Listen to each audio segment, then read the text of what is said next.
Hello दोस्तों, IAS academy Surguja में आप लोगों का स्वागत है। दोस्तों, आज हम छत्तीसगढ़ का भूगोल से संबंधित ऑब्जेक्टिव प्रश्नों को पढ़ेंगे जो सभी प्रतियोगी परीक्षाओं में पूछे हुए प्रश्न हैं। दोस्तों, आज का हमारा पहला प्रश्न है, छत्तीसगढ़ राज्य के उत्तर पूर्व में स्थित राज्य कौन सी है? आंसर है बी, झारखंड राज्य। दोस्तों, छत्तीसगढ़ राज्य के उत्तर पूर्व में स्थित राज्य झारखंड राज्य है। दोस्तों, झारखंड की राजधानी रांची में स्थित है। हमारा अगला प्रश्न है, देश के क्षेत्रफल में छत्तीसगढ़ की भागीदारी कितनी है? आंसर है डी, 4.11%। दोस्तों, देश के क्षेत्रफल में छत्तीसगढ़ की भागीदारी 4.11% है। दोस्तों, हमारा अगला प्रश्न है, क्षेत्रफल की दृष्टि से देश के 28 राज्यों में से छत्तीसगढ़ का स्थान है? आंसर है सी, 9वां स्थान है। दोस्तों, क्षेत्रफल की दृष्टि से देश के 28 राज्यों में से छत्तीसगढ़ का स्थान 9वां स्थान है। हमारा अगला प्रश्न है, छत्तीसगढ़ राज्य का क्षेत्रफल कितना है? आंसर है बी, 13,51,094 वर्ग किलोमीटर। दोस्तों, छत्तीसगढ़ राज्य का क्षेत्रफल 13,51,094 वर्ग किलोमीटर है। हमारा अगला प्रश्न है, छत्तीसगढ़ कितने राज्यों से घिरा हुआ है? आंसर है बी, 7 राज्यों से। दोस्तों, छत्तीसगढ़ 7 राज्यों से घिरा हुआ है। दोस्तों, छत्तीसगढ़ के 7 पड़ोसी देश हैं जिनसे छत्तीसगढ़ घिरा हुआ है। हमारा अगला प्रश्न है, छत्तीसगढ़ राज्य से कर्क रेखा किस भाग से होकर गुजरती है? आंसर है ए, उत्तरी भाग से। दोस्तों, छत्तीसगढ़ राज्य की कर्क रेखा उत्तरी भाग से होकर गुजरती है। हमारा अगला प्रश्न है, छत्तीसगढ़ राज्य के पूर्व से पश्चिम की ओर चौड़ाई कितने किलोमीटर है? आंसर है डी, 435 किलोमीटर। दोस्तों, छत्तीसगढ़ राज्य के पूर्व से पश्चिम की ओर चौड़ाई 435 किलोमीटर है।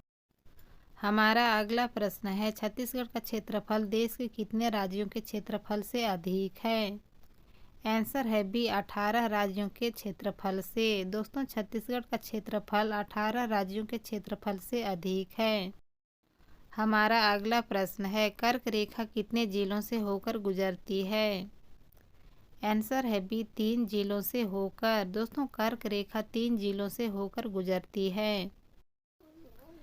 हमारा अगला प्रश्न है, मेडल कोड द्वारा छत्तीसगढ़ के गोंडवाना सेल समूह का अध्ययन किया गया था। आंसर है सी, 1872 ईस्वी में। दोस्तों, मेडल कोड द्वारा छत्तीसगढ़ के गोंडवाना सेल समूह का अध्ययन किया गया था 1872 ईस्वी में। हमारा अगला प्रश्न है, पृथ्वी की प्राचीनतम एवं कठोर चट्टान कौन सी है? आंसर है ए, आद्यकल्प या आर्कियन चट्टान। दोस्तों, पृथ्वी की प्राचीनतम एवं कठोर चट्टान आद्यकल्प या आर्कियन चट्टान है। हमारा अगला प्रश्न है, छत्तीसगढ़ का सबसे बड़ा सेल समूह कौन सी है? आंसर है ए, आदिकल्प या आर्कियन सेल समूह। दोस्तों, छत्तीसगढ़ का सबसे बड़ा सेल समूह आर्कियन या आदिकल्प सेल समूह है। हमारा अगला प्रश्न है, धारवाड़ सेल समूह में सीरीज पाई जाती है? आंसर है सी, 3 सीरीज। दोस्तों, धारवाड़ सेल समूह में 3 सीरीज पाई जाती है। दोस्तों, सभी महत्वपूर्ण प्रश्न है परीक्षा में बार बार पूछे गए हैं। हमारा अगला प्रश्न है, छत्तीसगढ़ राज्य के कितने प्रतिशत भूभाग पर गोंडवाना सेल समूह उपस्थित है? आंसर है ए, 17% भाग पर। दोस्तों, 17% छत्तीसगढ़ राज्य के भूभाग पर गोंडवाना सेल समूह उपस्थित है। हमारा अगला प्रश्न है, छत्तीसगढ़ राज्य का सर्वाधिक ठंडा स्थान कौन सा है? आंसर है ए, अंबिकापुर। दोस्तों, छत्तीसगढ़ राज्य का सर्वाधिक ठंडा स्थान सरगुजा के अंबिकापुर क्षेत्र है। हमारा अगला प्रश्न है, छत्तीसगढ़ का शिमला किसे कहा जाता है? आंसर है बी, मैन पाट को। दोस्तों, छत्तीसगढ़ का शिमला मैन पाट को कहा जाता है। दोस्तों, मैन पाट सरगुजा जिला में स्थित है। हमारा अगला प्रश्न है, छत्तीसगढ़ की औसत जलवायु क्या है? आंसर है बी, उष्ण आर्द्र जलवायु। दोस्तों, छत्तीसगढ़ की औसत जलवायु उष्ण आर्द्र जलवायु है। दोस्तों परीक्षा में बार बार पूछे हुए प्रश्नों को सेलेक्ट किया गया है। महत्वपूर्ण प्रश्न है, याद रखिएगा। हमारा अगला प्रश्न है, छत्तीसगढ़ राज्य का सर्वाधिक ठंडा स्थान माना जाता है। आंसर है डी, चांपा। दोस्तों छत्तीसगढ़ राज्य का सर्वाधिक ठंडा स्थान चांपा को माना जाता है। हमारा अगला प्रश्न है, मई जून के महीनों में चलने वाली शुष्क आंधियों को किसकी संज्ञा दी जाती है। आंसर है डी, लू की। दोस्तों मई जून के महीनों में छत्तीसगढ़ में चलने वाली शुष्क आंधियों को लू की संज्ञा दी जाती है। हमारा अगला प्रश्न है, राज्य में शीत ऋतु का औसतन तापमान होता है। आंसर है सी, 18 डिग्री सेल्सियस। दोस्तों राज्य में शीत ऋतु का औसतन तापमान 18 डिग्री सेल्सियस होता है।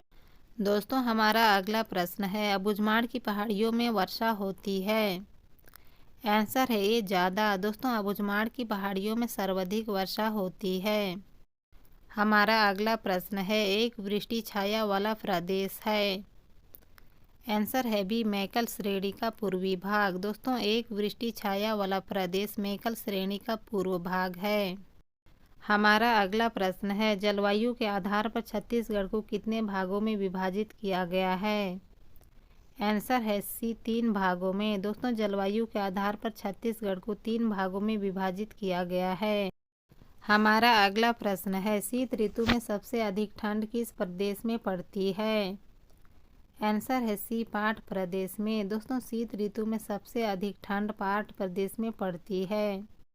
हमारा अगला प्रश्न है, भौतिक विभाजन के आधार पर छत्तीसगढ़ राज्य स्थित है। आंसर है ए, पूर्वी पठार पर। दोस्तों भौतिक विभाजन के आधार पर छत्तीसगढ़ राज्य पूर्वी पठार पर स्थित है। हमारा अगला प्रश्न है, छत्तीसगढ़ के मैदान की औसतन वार्षिक वर्षा कितनी होती है। आंसर है बी, 1400 मिलीमीटर। दोस्तों छत्तीसगढ़ के मैदान की औसत वार्षिक वर्षा 1400 मिलीमीटर होती है। हमारा अगला प्रश्न है, छत्तीसगढ़ का मैदान विस्तृत है। आंसर है बी, 26,680 वर्ग किलोमीटर। दोस्तों छत्तीसगढ़ का मैदान 26,680 वर्ग किलोमीटर तक विस्तृत है। हमारा अगला प्रश्न है, बिलासपुर रायगढ़ के मैदानों की ऊंचाई कितनी है। आंसर है ए, 280 मीटर। दोस्तों बिलासपुर रायगढ़ के मैदानों की ऊंचाई 280 मीटर है। हमारा अगला प्रश्न है, छत्तीसगढ़ के दक्षिण में निम्न में से कौन सा मैदान विस्तृत है। आंसर है डी, बस्तर का मैदान। दोस्तों छत्तीसगढ़ के दक्षिण क्षेत्र में बस्तर का मैदान विस्तृत है। हमारा अगला प्रश्न है, लात नाला किस मैदान की मुख्य नदी है।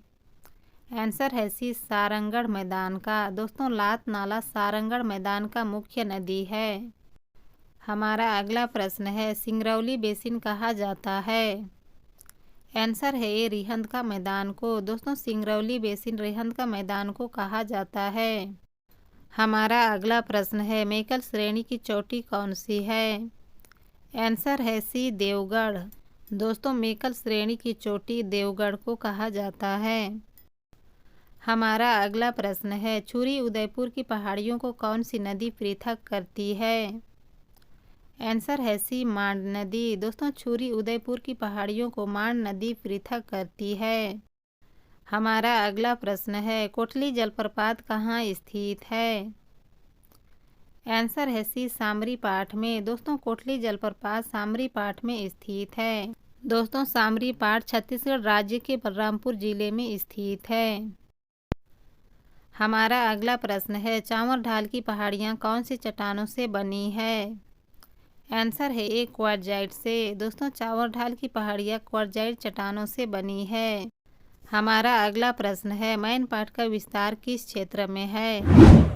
आंसर है डी, उत्तर मध्य क्षेत्र में। दोस्तों मैनपाट का विस्तार उत्तर मध्य क्षेत्र में स्थित है। हमारा अगला प्रश्न है, पश्चिमी सीमांत में स्थित है। आंसर है सी, मैकल श्रेणी का पठार। दोस्तों पश्चिमी सीमांत में स्थित है मैकल श्रेणी का पठार। दोस्तों हमारा अगला प्रश्न है, मैनपाट क्षेत्र की औसत ऊंचाई कितनी है। आंसर है सी, 1152 मीटर। दोस्तों मैनपाट क्षेत्र की औसत ऊंचाई 1152 मीटर है। हमारा अगला प्रश्न है, लौह अयस्क की उपलब्धता के लिए प्रसिद्ध पठार है। आंसर है बी दुर्ग का पठार। दोस्तों लौह अयस्क की उपलब्धता के लिए प्रसिद्ध पठार दुर्ग की पठार है। दोस्तों हमारा अगला प्रश्न है, छत्तीसगढ़ प्रदेश को कितने भौतिक भागों में विभक्त किया गया है? आंसर है डी 4 भागों में। दोस्तों छत्तीसगढ़ प्रदेश को 4 भागों में विभक्त किया गया है। हमारा अगला प्रश्न है, दुर्ग रायपुर का मैदान किस नदी के अपवाह क्षेत्र में आता है? आंसर है डी ए और बी दोनों। दोस्तों दुर्ग रायपुर का मैदान ए और बी दोनों क्षेत्रों में आती है। महानदी शिवनाथ नदी अपवाह क्षेत्र के अंतर्गत दुर्ग रायपुर क्षेत्र आती है। हमारा अगला प्रश्न है, छत्तीसगढ़ में सर्वाधिक मिट्टी कौन सी पाई जाती है? आंसर है डी लाल पीली मिट्टी। दोस्तों छत्तीसगढ़ में सर्वाधिक मिट्टी लाल पीली मिट्टी पाई जाती है। हमारा अगला प्रश्न है, छत्तीसगढ़ में पाई जाने वाली लेटेराइट मिट्टी क्या कहलाती है? आंसर है ए भट्टा मिट्टी। दोस्तों छत्तीसगढ़ में पाई जाने वाली लेटेराइट मिट्टी भट्टा मिट्टी कहलाती है। हमारा अगला प्रश्न है, भूरे रंग की दिखाई देने वाली गहरी चिक्का मिट्टी क्या कहलाती है? आंसर है सी कन्हार मिट्टी। दोस्तों भूरे रंग की दिखाई देने वाली गहरी चिक्का मिट्टी कन्हार मिट्टी कहलाती है। दोस्तों हमारा अगला प्रश्न है, मिट्टी में पीला रंग किसका द्योतक है? आंसर है सी फेरिक ऑक्साइड की। दोस्तों मिट्टी में पीला रंग फेरक ऑक्साइड का द्योतक है। दोस्तों हमारा अगला प्रश्न है, लाल दोमट मिट्टी कहाँ नहीं पाई जाती है? आंसर है डी कोरिया क्षेत्र में। दोस्तों लाल दोमट मिट्टी कोरिया क्षेत्र में नहीं पाई जाती है। यहाँ अत्यधिक कोयला खदानें होने के कारण मिट्टी की मात्रा सर्वाधिक कम पाई जाती है। हमारा अगला प्रश्न है, काली मिट्टी में किसकी अधिकता पाई जाती है? आंसर है बी चूना की। दोस्तों काली मिट्टी में चूना की अधिकता पाई जाती है। सभी महत्वपूर्ण प्रश्न है, परीक्षा में बार बार पूछा गया है।